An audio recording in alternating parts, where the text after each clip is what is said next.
All right, so we're going to be doing chapter 12. Again, this is not on this exam, but it will be on the next. And then after that, I'm going to hand back a bunch of papers. You can go over your exams and stuff. A lot of things I haven't gotten back to you. Just to remind you what we were just talking about before our break. We're talking about intermolecular forces. I'll turn that on. We're talking about intermolecular forces. And we're talking about intermolecular forces. In order to have an intermolecular, like dipoles, for a molecule to be polar, you had to have electronegativity differences, and then you also had to have asymmetry. That molecule had to be asymmetric. I think it's coming up. So this chapter is all about solids and liquids, and the relationship between those attractions that we talked about in the molecules, the dipole attractions, about the intermolecular forces between molecules.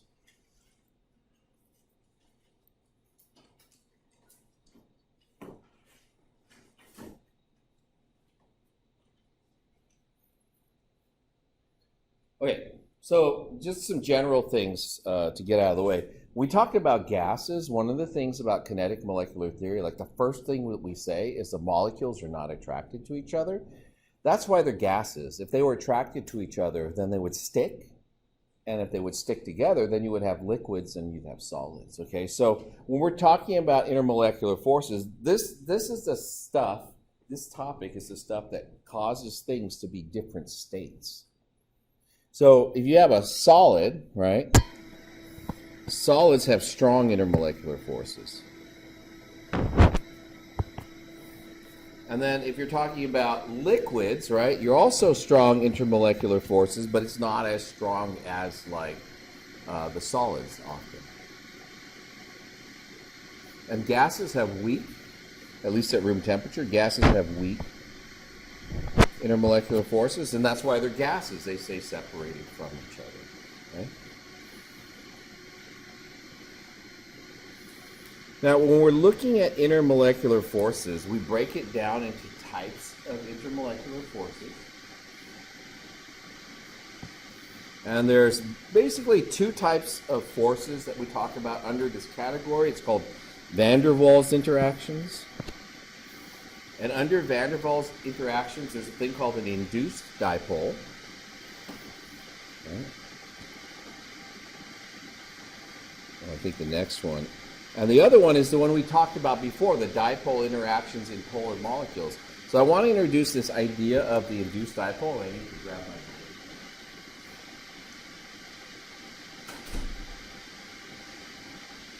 And then I want to sort of talk a little bit about what this board is made out of.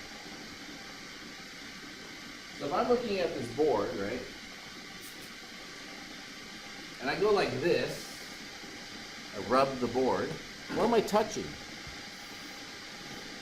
The board. Yeah, but think about it, right? What's the board made out of? Like, it's not energy, right? It's matter. And what's all matter made out of? All matter is atoms, right? So really, like when I'm looking at this board, there's a bunch of nuclei like this. And there's a strong attractions between the nuclei. And on the surface, they all have their electrons, right? Every atom has electrons. So there's electrons in this area on the surface of the board. So then, if you think about that, every time you touch something, you actually don't really, it's not like what you're touching is you're touching the electrons on the surface. You can't actually get through that with your hand. You can't actually get to the protons. You're actually touching electrons. Every time you do this, it's an electron. Okay, so now, when I do this, now this is that little thing I was going to show you before. I don't know if it's going to work. Maybe I should have washed my hands. Let me take a shower. I go like this, and when the balloon sticks, that one needs to get different balloon. I don't really need that.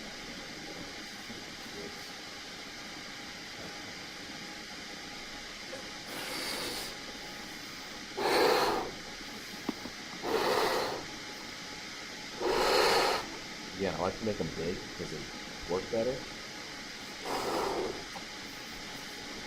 I'll rub it on my belly.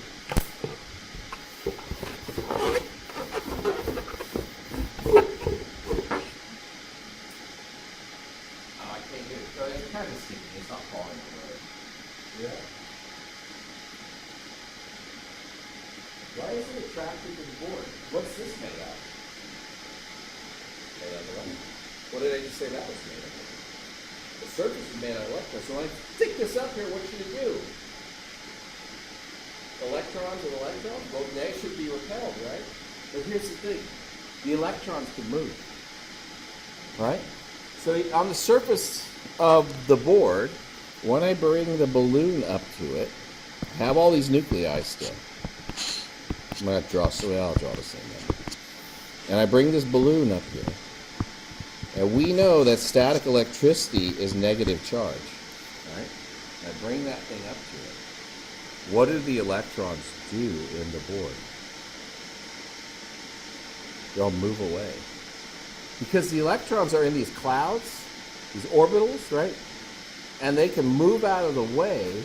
And when they move out of the way, it becomes positively charged because the electrons have moved like this. They're no longer spread out uniformly. They're shifted out like this, and so I have a negative charge on this side, positive. And then what happens is the balloon sticks to it. This is how static works. It pushes the electrons away so that you can induce a dipole. This is known as an induced dipole. It works for anything that has electrons. How many things have electrons? Everything has electrons. So this induced dipole, it's an effect you see everywhere. Okay? It's relatively weak. Okay? But if I had, for example, an argon atom like this, and I place it next to an argon atom, right? You think about what's going on here. These electrons can move, and when those electrons move, they create a positive charge on this side, and that attracts these electrons to this side. Again, if you separate them, the dipole goes away. But if you bring them together, you create a dipole. And so it turns out like everything in the universe is kind of sticky. Everything that we call matter is kind of sticky because you can always bring something to something else and make this induced dipole. Now this effect is pretty weak. Okay. So in general, it's the weakest of the intermolecular forces that we talk about. It only exists when two things are close to each other, and then when they separate, it's gone. But even things like the noble gases have this induced dipole. Now, let me ask you a question. We said induced dipole depends on having electrons, right? So who do you think has a bigger inducible dipole? Argon or xenon? Argon's at the top, 18 electrons, xenon at the bottom, 4. Xenon. The more electrons you have, the more protons you have, the bigger the induced dipole is. So the induced dipole increases with molecular weight.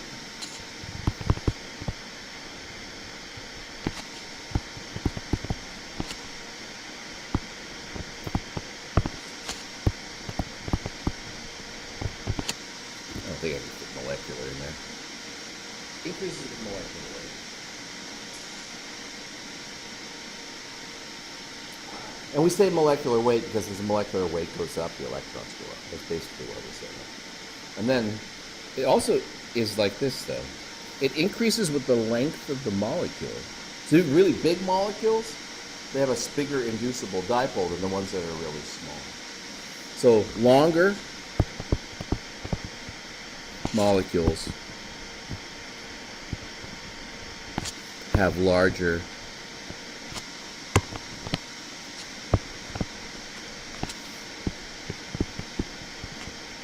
induced dipoles. I'll say induced dipole effects. The way I kind of think about it is like Velcro. You guys know how Velcro works? Right? You know how Velcro works? Anybody not know how Velcro works? Like, you have Velcro shoes and you put it on and it sticks and you pull it off and it unsticks, right? Turns out Velcro, if you look at it real close, the one side's soft. The one side's kind of stretchy, right? It's made up of little loops. So the soft side, this is Velcro. I heard Velcro. Did I just hear Velcro? Good timing. One side's soft. And that's actually, you have that strip, has little loops of fabric on it.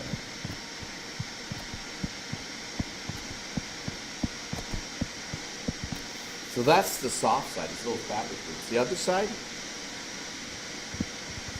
is the scratchy side, right? He's looking at it. Right? It has lots of little loopy things. This side has little hooks in it. There's little bent over pieces of plastic. You can't, if you look at it real close, you see they're all like little hooks. So guess what happens when you bring the two together? The little hooks get caught in the little loops, and then it's hard to pull it apart. But one of those, like one of those Velcro loops, and one of those little hooks, not very strong, right?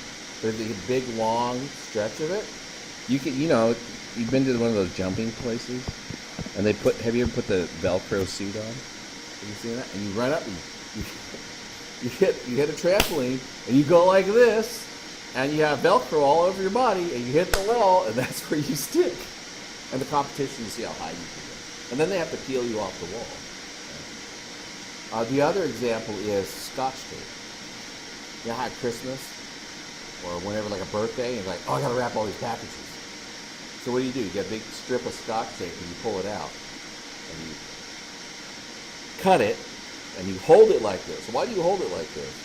Because if it accidentally sticks to itself, it's like almost impossible to get out. Now, if you just get a little bit stuck, you just pull it, it's no big deal. If you get a whole bunch of it stuck, then you just like wad it up and throw it away, because you know you're not going to get it apart without destroying it. So that's what the induced dipole effect is like. Little molecules, weak induced dipole, right? Higher molecular weight and longer, the more that surface area they have touching, the bigger the effect. Okay. Then there's the dipole-dipole interaction. That's a little bit stronger than the induced dipole because it has a fixed charge in it. And a dipole-dipole interaction happens between polar molecules. And so you have things like HCl and HCl.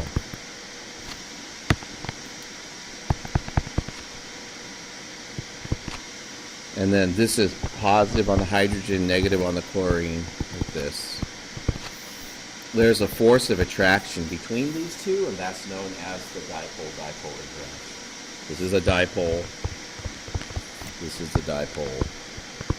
So we call it dipole-dipole interactions.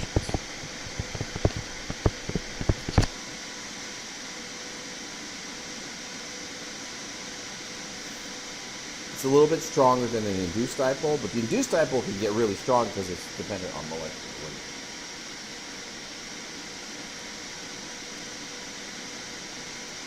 All right. The most significant, the biggest, the strongest intermolecular force is known as hydrogen bonding. Bless you. Hydrogen bonding has very specific criteria. The specific criteria are that hydrogen has to be bonded to fluorine or bonded to oxygen or bonded to nitrogen. Those are the only instances in which you have hydrogen bonding. But the hydrogen bonding isn't the bond I drew there. Okay? It's this. If I have HF and another HF next to it, they're both polar, by the way. The hydrogen bond is what occurs between the hydrogen and the lone pair of electrons on the fluorine. This is the hydrogen bond.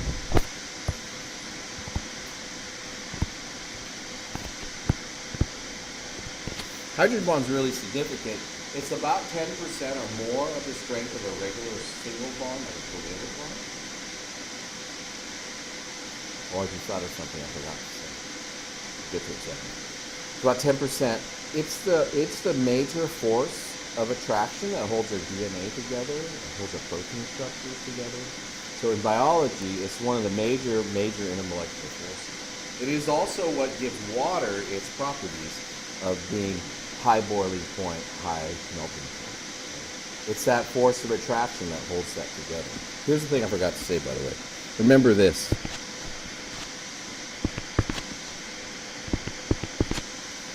weak,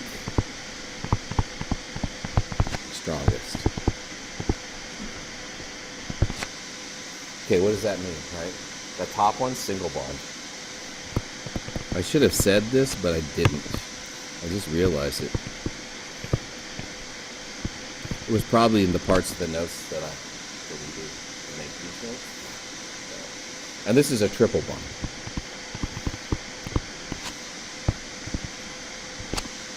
So that's the strongest.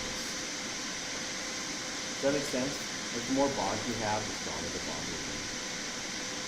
So like, if I have a single bond with someone, or a double bond with someone, or a triple bond, the more things I have in common with them, the stronger the bond will be. But the other thing that comes with that is the strongest bonds are also the shortest. And the weakest bonds are also the longest. And again, like in relationships, the more bonds you have with someone, that you say, oh yeah, we're close, right? Or I don't know them very well. We have very weak connection to them, so we're not that close. The same idea as we do with our relationships. Anyways, I forgot to say that earlier in the bonding chapter. I don't know why it just occurred to me just now, but it did. Bless you. Okay, so this is what we do. We're going to identify the intermolecular forces that are in the following molecules. So NCl3. I'm going to draw the Lewis structures. That's what you have to do first. Okay? Make a little note here. Draw Lewis structures. Second, you got to determine if it's polar.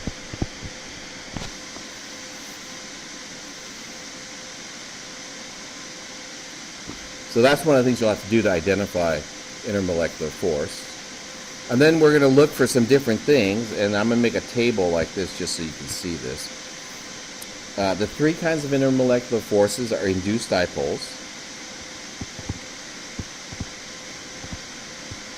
There's dipole-dipole.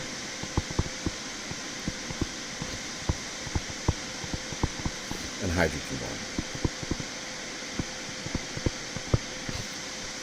So we're going to do each one of these one at a time. So NCl3, when you draw the Lewis structure, will look like this.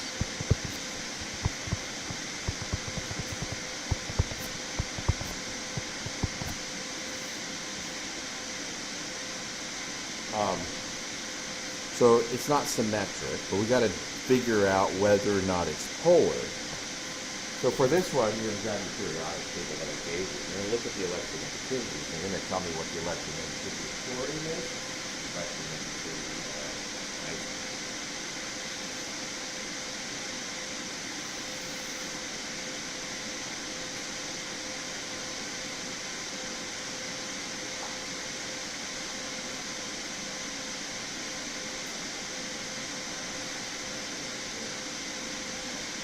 Both are 3.0.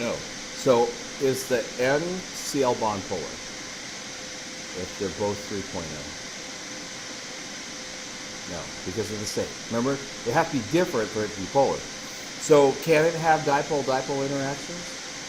No, because it's not polar. If you don't have polar bonds, so this one's a no. There's no polar bonds.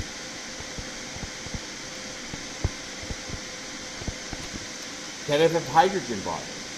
What do you have? What are the criteria for hydrogen bonding, right? Has to be bonded, a hydrogen has to be bonded to a fluorine, a nitrogen, or an oxygen. So look at the structure and you tell me, can it have hydrogen bonding? No, there's no hydrogen. So that's not true.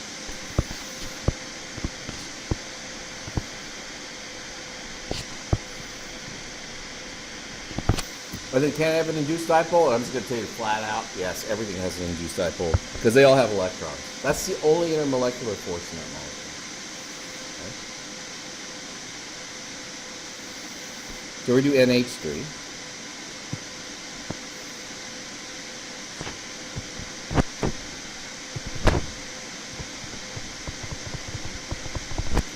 It's going to look like this.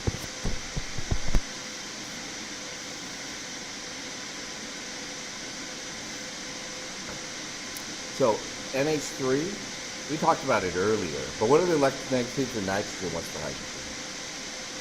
Nitrogen is 3 and hydrogen is 2.1, right? So the difference is 0.9. It has polar bonds, right? I drew the Lewis structure, and it has polar bonds because it's asymmetric. You can see that in the drawing. So it has dipole-dipole interaction because the molecule is polar. Does it have induced dipoles? The answer is yes, of course it does. Everything does. Okay, so now, last one, right, is hydrogen bonding.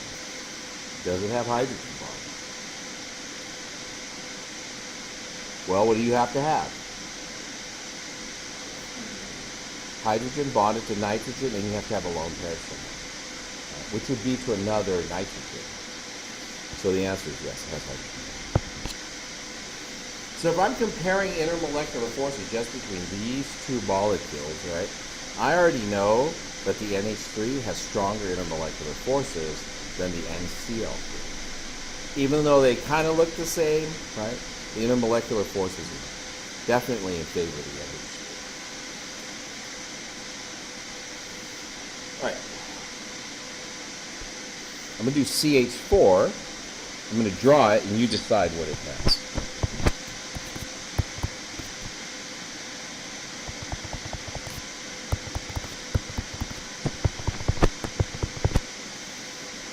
So that's what it looks like. I think I picked all of these based on texture detail shape.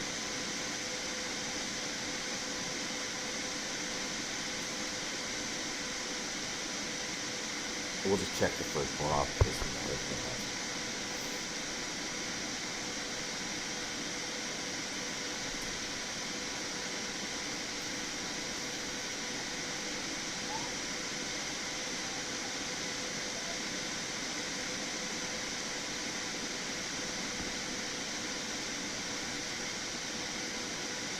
What's the verdict on hydrogen bond?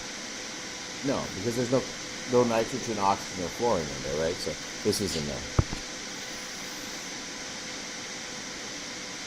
What's the electronegativity for carbon? 2.5, right? And this is 2.1, right? So the difference is right at that line. It's the 0.4, and that's nonpolar. Okay? So you don't even have to look at the geometry, even though it has a symmetric geometry, which would make it nonpolar, but it doesn't have any polar bonds, so this one's nonpolar as well. So I have two nonpolar molecules without hydrogen bonding, and I have one with hydrogen bonding. So the intermolecular forces, by far, this is the highest one. That's number one. If I were to add and do comparisons of intermolecular forces between the NCl3 and the CH4,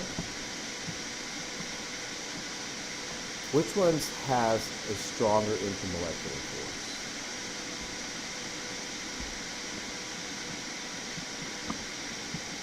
And go back up, right? Induced dipole, because they both have induced dipole. What is induced dipole dependent? Go back up here.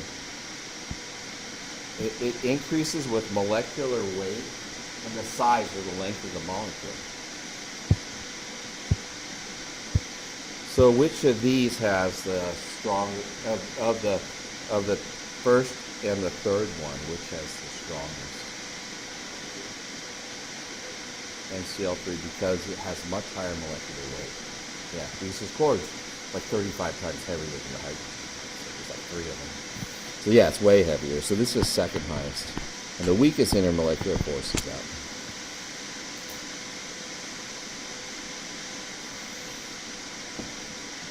So just to add to the mix, right, because I did one more in there, I did CH3, CH2, CH3. That's a hydrocarbon. We've talked about those guys before. I know, just because I have experience with these things, but partially you know, because CH bonds are all nonpolar, that molecule is nonpolar. Like if you see C's and H's together, we'll know that this is nonpolar. Well, it has an induced dipole, right? But it can't have dipole-dipole, and it can't have hydrogen bonding. And the hydrogen bonding is kind of obvious because there's no nitrogen, oxygen, or fluorine. And then the dipole-dipole kind of obvious because CH is nonpolar. It's not like obvious. It's like you can look at it right away and see you can know that. But yeah, you can know that right away. So then the question is, if I'm looking at all four of these now, right? So this part, that was just looking at the first three. Where does the CH3, CH2, CH3 fit in? And what do you have to do to figure it out? Because this is another molecule that just has the reduced dipole. You have to look at the weight and the length maybe, but the weight for sure. Weight's the first thing. So it would fit in, right? Like this whole thing weighs about, let's see, what is it? It's like 36 plus 8, so like 44 atomic mass units, but each chlorine is 35. Right, so it actually, it's between 2 and 3. So it fits in, this guy, right? If I were to draw its order, in with the order, it would be something like this. This would still be the strongest. This would still be the second strongest. Now this becomes 3. This becomes 4. So these are the things, this kind of comparison, this is what you're going to have to be able to do in this chapter to do a lot of the problems. You just have to look at the structure. And you have to assign intermolecular forces. Okay? So I'm going to define, I didn't leave space for defining. I'm going to define some terms. Okay? Melting point.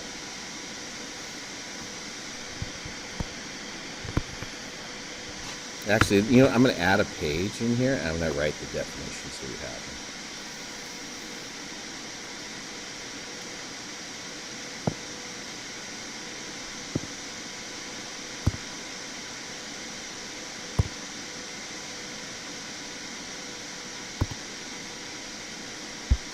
I think I added it to the body.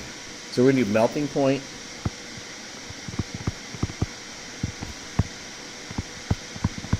Boiling point, and I'm going to do what's called the normal boiling point.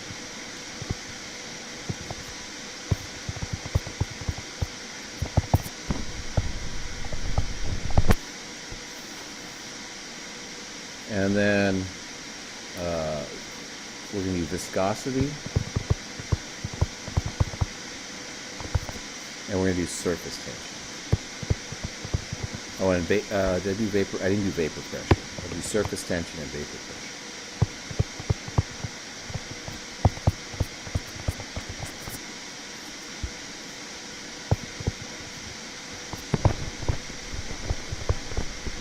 Okay.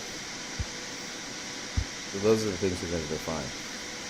Okay, so what's the melting point? You guys know? The temperature when something melts, right? So point means temperature. So the melting point is the temperature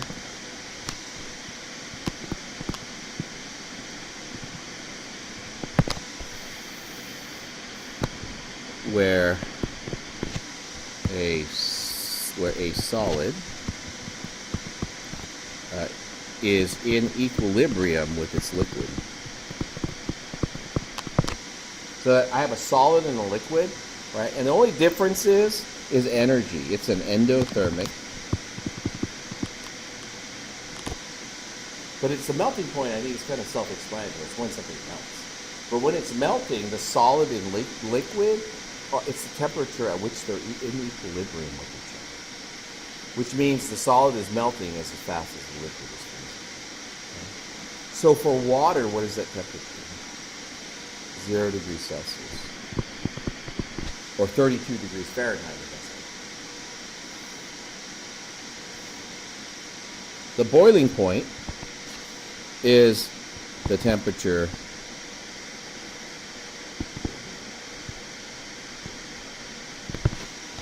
at which, I'm going to phrase this a little bit different than I just phrased it above. The vapor pressure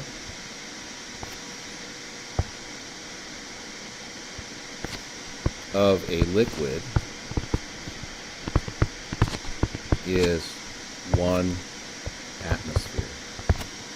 That's the normal boiling point. Normal boiling point is the temperature at which the vapor pressure of the liquid is at 1 atmosphere. It's also in equilibrium with the liquid.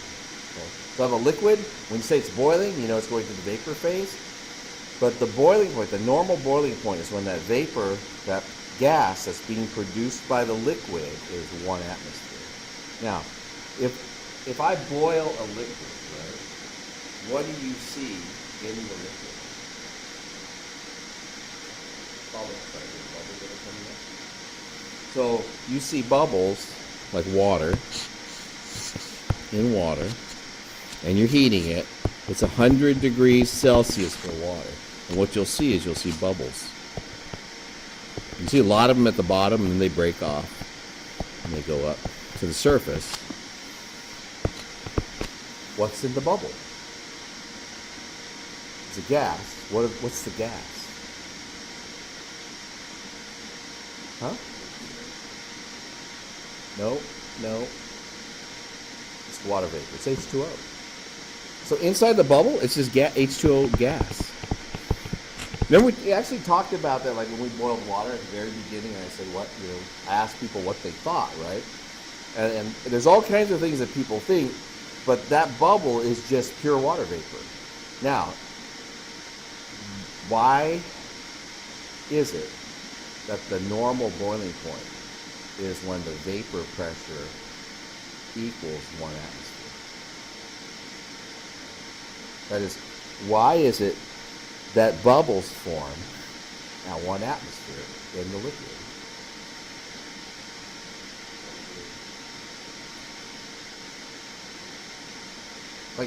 Like okay, let's say you wanted to blow a bubble in water. You took a straw, you put the straw in there, and you blew in there.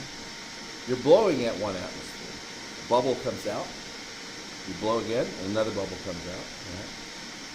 If you don't put pressure of a gas inside the liquid, you can't get a bubble to form. And it has to be at least equal to the atmospheric pressure. Otherwise, the liquid and the air pressure will just keep it collapse. It keeps the little bubbles squished. Right? So when you get to the point where this vapor pressure is 1 atm, then the bubble expands in the liquid.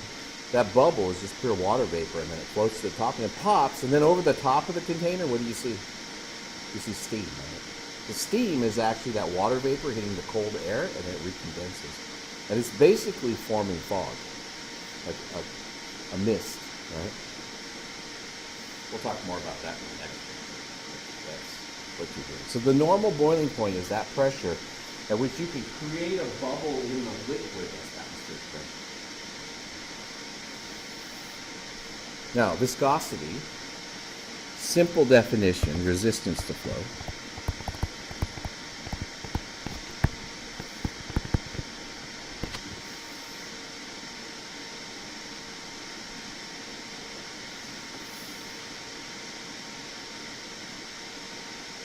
What kinds of things have, when a liquid, right, we're talking about liquids here, we're talking about resistance to flow. What does that mean?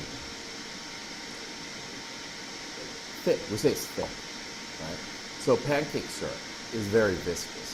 It's thick, right? So viscosity is the resistance. So like when you're thinking about it, you take it and turn it like this. It comes out slowly. That's related to viscosity. Oil for like your car, like you buy 1040, 1030 W. You buy the weights of the oils. Those are related to the viscosities of the oil. I think the lower number is lower viscosity, higher number is higher viscosity. You're supposed to buy the right kind for your car and all that stuff. I don't know, 5,000 miles, 7,000. I don't pay attention to it anymore. I just see the light come on. It must have been long enough. Okay, surface tension. Surface tension is another thing. Okay? Surface tension is, okay, let me describe what it looks like. It's like the skin on top of a liquid. Right. No one? Oh, then it's these guys. You're in here. Yeah. It's the students from the high school. Yeah. Yeah. Yeah, way more time. Let them be open. They're like musical classrooms today. Like there's a high school class, and then they're lecturing over there at the end of that building, and then they come over here to do a lab, but there's like 30 of them in a lab for 16 people. But our high school students, you just shove them in like sardines. They're used to it. But then as soon as they're done with lab, they want to go somewhere else. So normally they go over here, but now they're going to go over there. Complicated. Okay, so surface tension. It's like the skin that's on water. So have you ever seen a water strider? Those bugs? Right? How do they stand on the water? Hey, think about that. There's a little bug, you stick it on the water, and he just like walks on it. He doesn't care, right?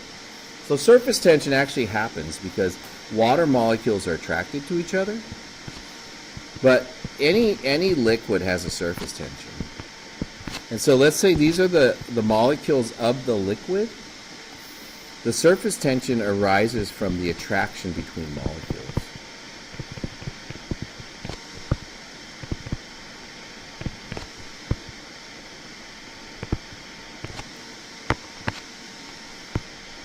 So it's attraction between the molecules at the surface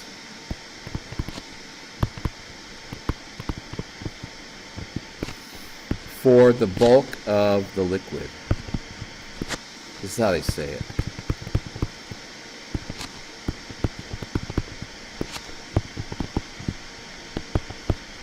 And so, in addition to being attraction between the molecules at the surface, which creates the skin on the top of the liquid that the water strider goes on, it also is towards molecules at the inside.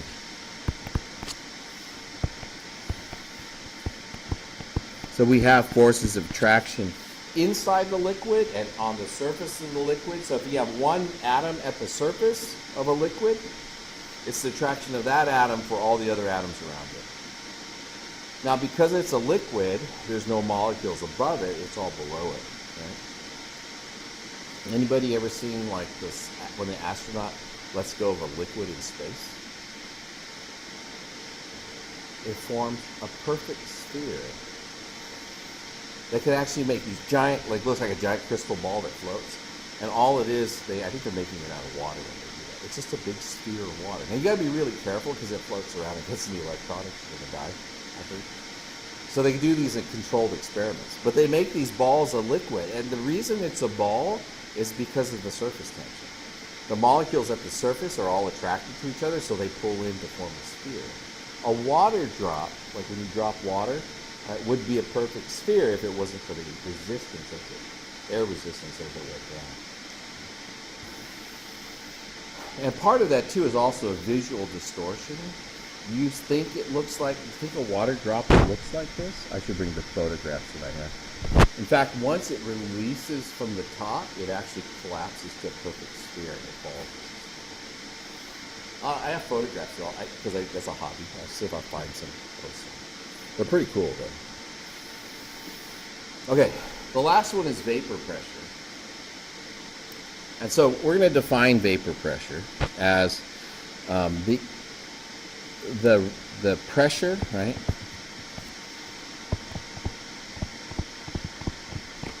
of a vapor in equilibrium with the liquid.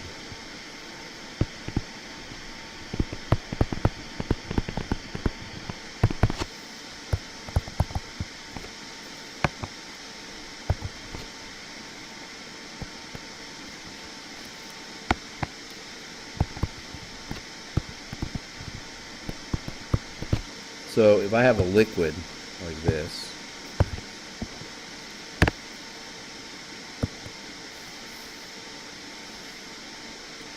and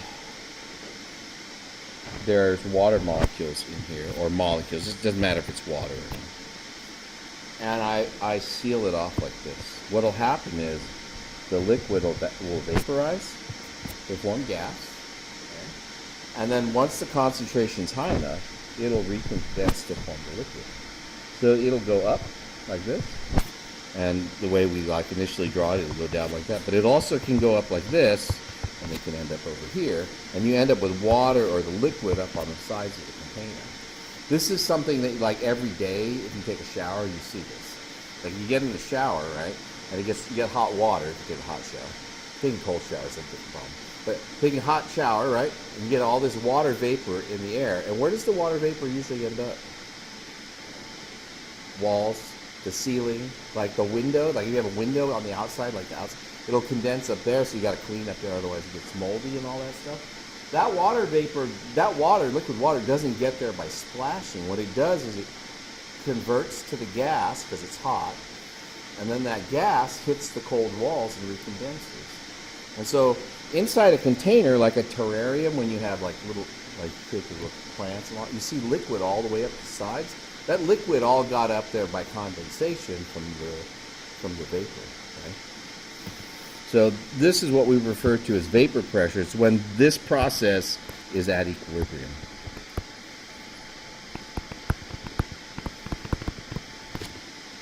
Okay, so having said all that, I'm going to back up because it's the previous slide for this.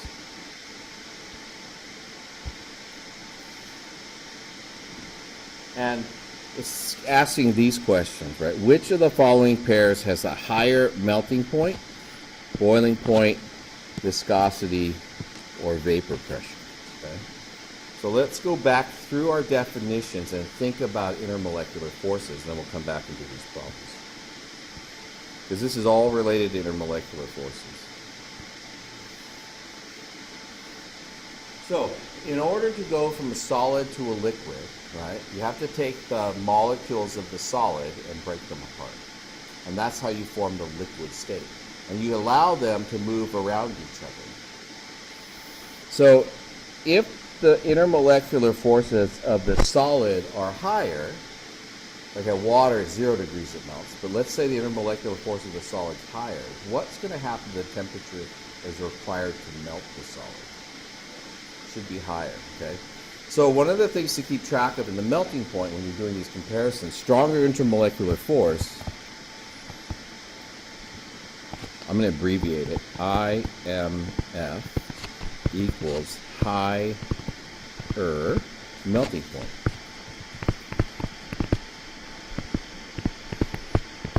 Okay, so that's one thing you have to make sure that we're clear on. Higher intermolecular force, higher melting point.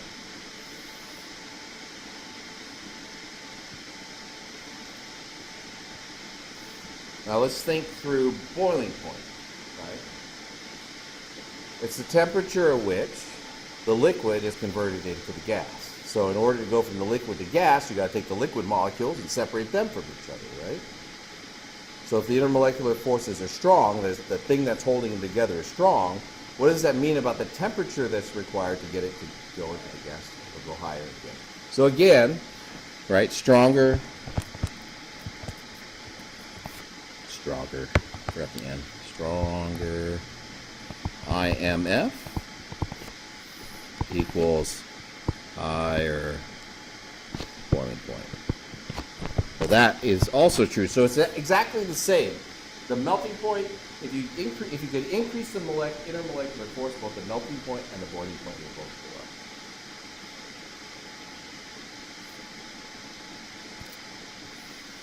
What about viscosity? What do you think that means?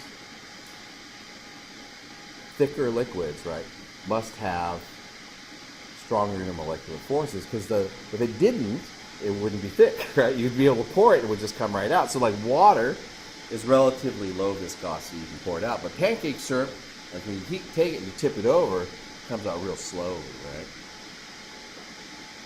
So again, stronger equals higher. Surface tension, exactly the same. Stronger is higher.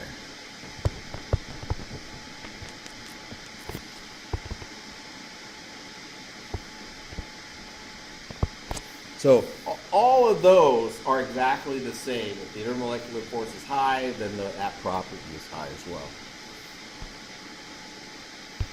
Vapor pressure is the only oddball.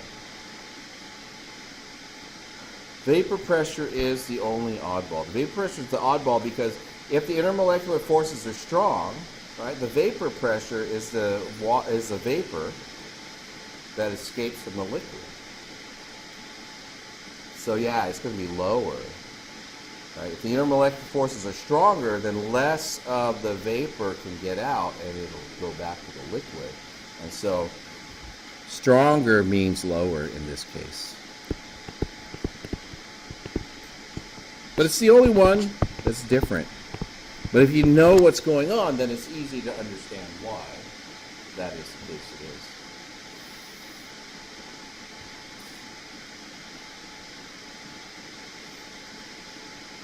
One last thing about all of these.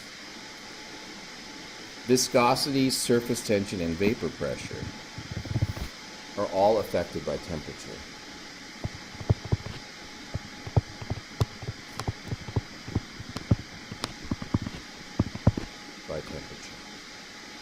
All of them are affected by temperature.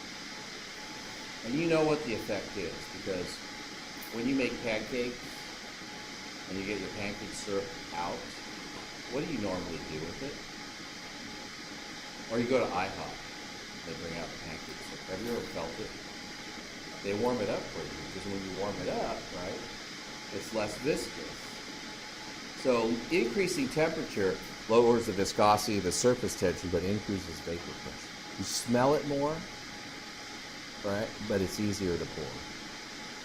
So, having said all that, let's go back and do the problems. I know there's a lot on that page, but I'll post that for you guys. All right.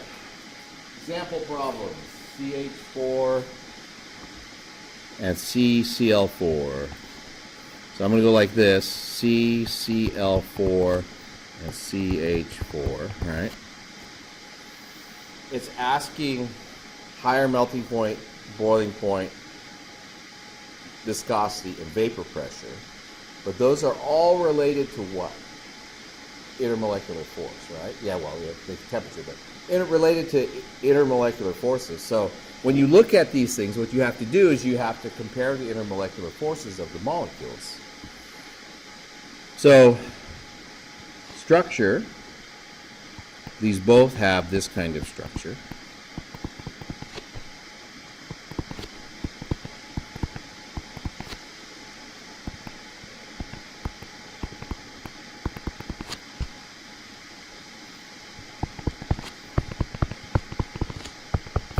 And these are both nonpolar.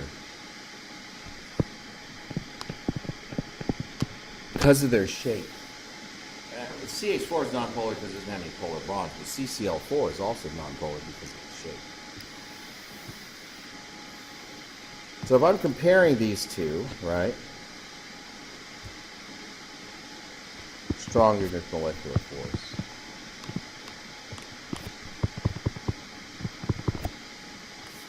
And I get that by looking at its intermolecular forces, and I know it's stronger because it has a higher molecular weight.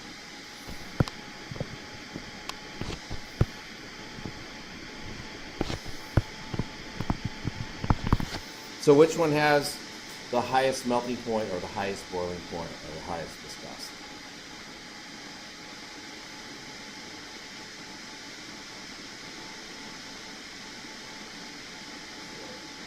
CCl4 because it has the highest intermolecular force. Those all go together. Okay? So this is high. We're going to do like this. Melting point. So this one wins melting point, boiling point, and viscosity, but vapor pressure is the opposite. So the highest vapor pressure would be this one, because it has the weakest intermolecular force. Less attraction of the molecules means they more easily go into the gas phase.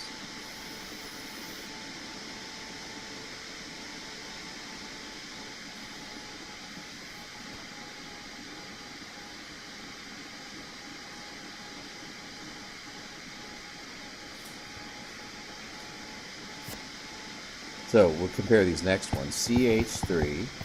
I'm going to draw it like this. This is actually what it comes down to. I'll let you look at the little structures on your own, but CH3, and then it looks like this. Right. So it's like this, with an oxygen in the middle and two CH3 on either side. And then CH3, CH2OH. I'm just going to highlight the parts that are important. It's that. So what kind of intermolecular forces do I have in these molecules, right? This is polar. Because the difference in electronegativity between carbon and oxygen is, the difference is, well, let's see, it's about 1, 3.5 to 2.5.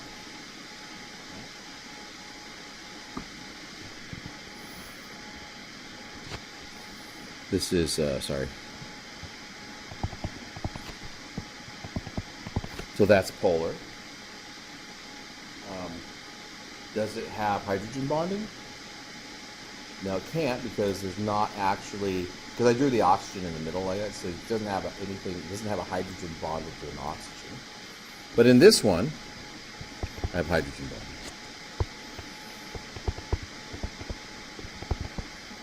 So when it comes down to intermolecular forces, which has the strongest intermolecular force? The CH3, CH2OH, that's the ethyl alcohol. The alcohol has the stronger intermolecular force.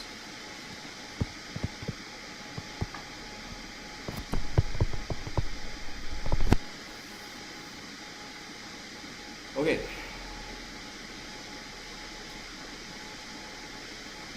So in terms of the properties, which one's got the highest, right?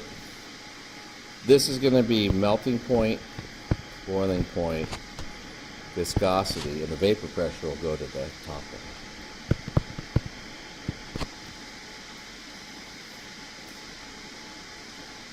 The last one, looking at the molecules, are either one of those polar? And what did I say about C's and H's? Non-polar, right? So neither one of those is polar. Which one of those looks longer? The one on the left, right? So yeah, it's the one on the left. So the highest intermolecular force goes with this one.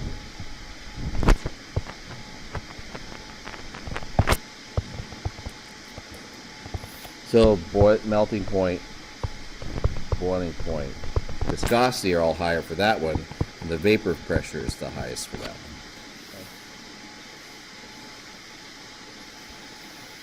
one. Okay, I want to show you a quick demo.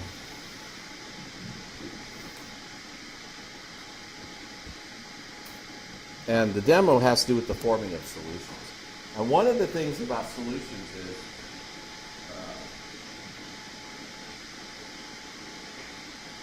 in order for two things to make a solution, their intermolecular forces have to be similar. So two things that are nonpolar can form a solution. Two things that are polar or hydrogen bonding can form solutions. So we have this saying, it says like dissolves like. What it means is solutions can form when the substances have similar intermolecular forces.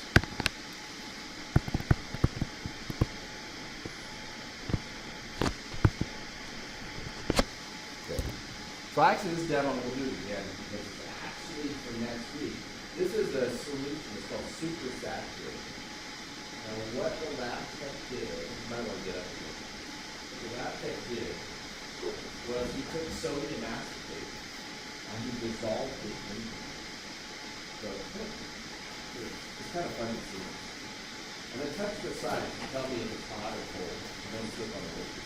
And don't shake it too much. It's cool, right?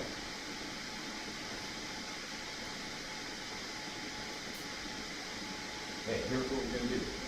Come on. You guys are all sitting tired. Who wants to add the crystals in there? Now smell that. Waft it. What's it smell like? Yeah, it's a salt, the vinegar. It's made with sodium and acetate, and vinegar is acetic acid. So you can take a little bit of this, put that in. Okay, just one of them. Take it back. You want to take one back? Okay, so she's putting in this little thing. It's called a seed crystal. Now I'm going to remove this off top, and you're going to drop it in there. Just that. You don't want to watch it because it happens really fast. What do you see happen?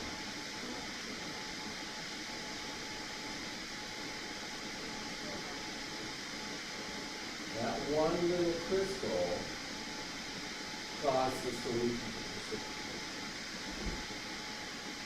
Now feel it. Warm, right? Exothermic process. You can actually see where she dropped it in a solid one. Because there was only about 30 mils of water in it. And the rest of it was all sodium acetate. So this is over 100 mils. Like 60 mils of the volume is the sodium acetate just dissolved in the water. And the reason it happens is sodium acetate is ionic and water is and so it's able to dissolve lots and lots of sodium acetate. It's like this whole thing. Now, you guys have those little hot patches, and they're clear, and they have a little flavor inside. Not the little hot pan ones. They're like clear bags, and then you clip them, roll it in the corner, it clicks, and then it gets warm. This is the same stuff. And so they use this as a chemical hot pack to create heat to warm parts of your body up. Don't know why. Huh?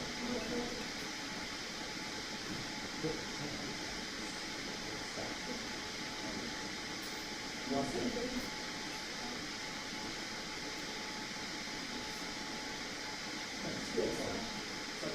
This is some water. It's a vinegar stuff.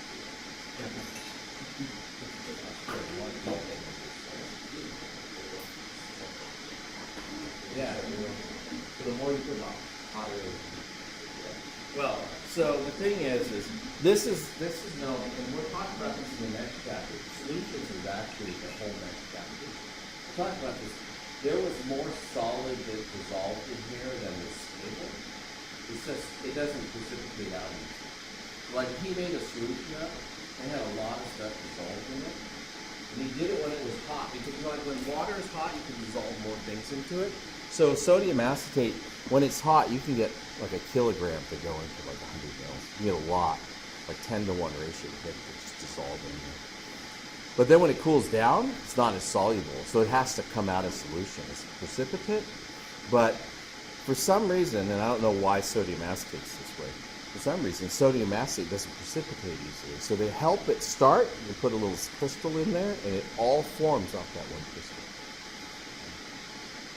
It's neat. Nothing. You get the same amount of solid coming out. Yeah. The little bit of liquid that's in here, right, has the maximum amount of sodium acetate that could be dissolved and be stable. But like you do this, it's like this tiny little bit of liquid that's the rest of it's all trapped in solid. Okay, so just very quickly, we'll talk about properties of solutions, or forming of solutions. Solutions form when the intermolecular forces are the same. So things that are hydrogen bonding and polar can form solutions, but they won't form solutions with things that are nonpolar. Another term that you need to know is this term called miscible. And miscible means will mix in any proportion. So alcohol and water are like that.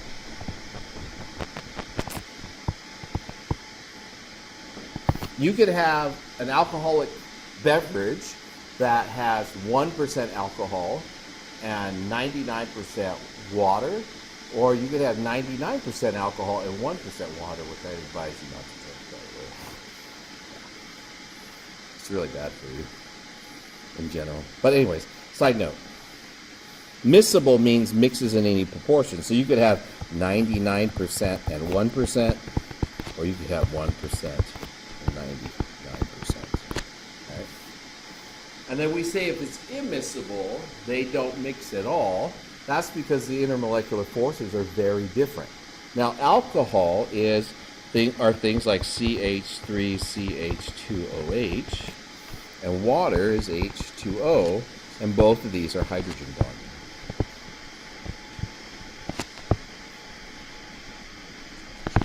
On the other hand, oil and water, you can't get them to mix in any proportions. You know, like when you take and make salad dressing, vinegar is 95% water. So you put vinegar in, you put vegetable oil in, and then you shake it, right? And then you pour it on your salad. Well, if you don't shake it, they'll just stay separated. And the oil, which is less dense, always floats on the top. So oil and water are immiscible because water is hydrogen bonding. And oil is actually a hydrocarbon. Well, it's related to hydrocarbons. But it's a whole bunch of stuff like this. And so this is nonpolar. Now, to be truthful, there are parts of oils that are polar, but the nonpolar part is so big that it's essentially a nonpolar solvent. Another fun one to do, besides oil and water and all that kind of stuff, is try eating chocolate and chewing gum at the same time. Anybody ever actually accidentally done that? So it's like, if you like mint chocolate, be chewing mint gum and throw a chunk of chocolate into your mouth. What does chocolate have in it? A lot of oil, right? It has cocoa oil in it. A lot of them has cocoa oil in it. And what is gum made out of? Rubber. Like, the original gum is rubber. It's like a polymer. Both of those are nonpolar. The reason you know gum is nonpolar is because when you stick it in your mouth and chew it, it doesn't dissolve. If it was polar and you chewed it, it would dissolve. Now, oil, right, doesn't really dissolve like chocolate, but you smoosh it up and it gets soft in your mouth and then you swallow it and it tastes good and all that. Well, if you take chocolate